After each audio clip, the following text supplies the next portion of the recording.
In a couple of weeks, I'll be presenting at the annual meeting of the Society of Robotic Surgery. And I'll be talking about telesurgery in our imaginations and explaining why that's important. Before I talk about telesurgery, I want to talk about fiction.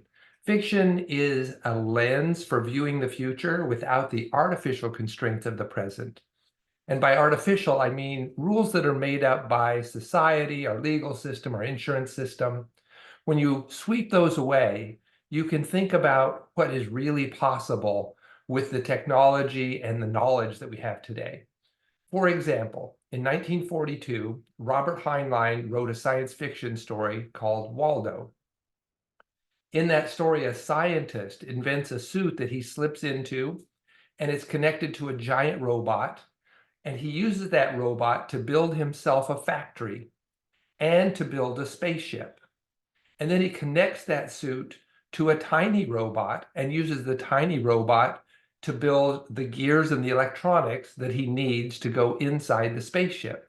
So in theory, he can do all of the work himself.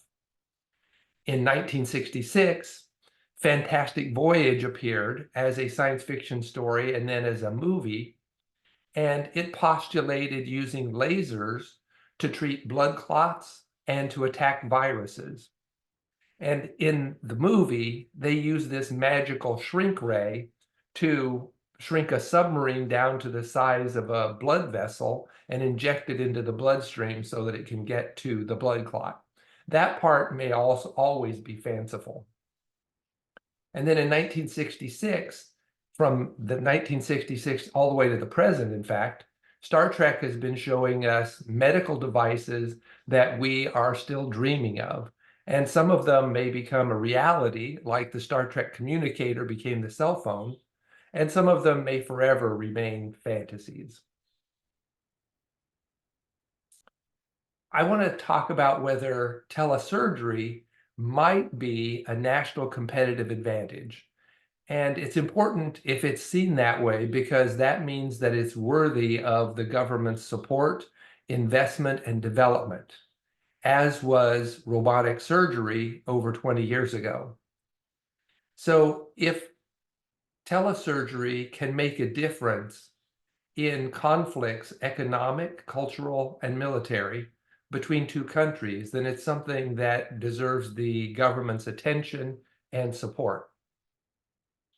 Well, we created telesurgery over 20 years ago, and from that, robotic surgery, through government funding. And the system got a kick in the pants when Jacques Marasco performed a surgery from New York to France. But ever since then, telesurgery has been kind of stuck.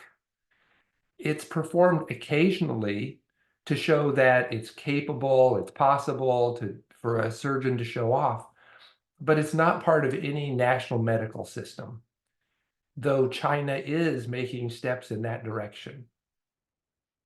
Well, in my own science fiction, I postulate a world in which there's a war between NATO and Russia for control of Finland.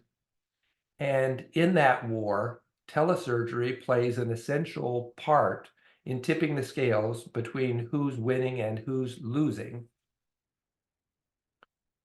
That novel introduces a number of different technologies, one of which is telesurgery, another of which is a camera that has a spherical point of view.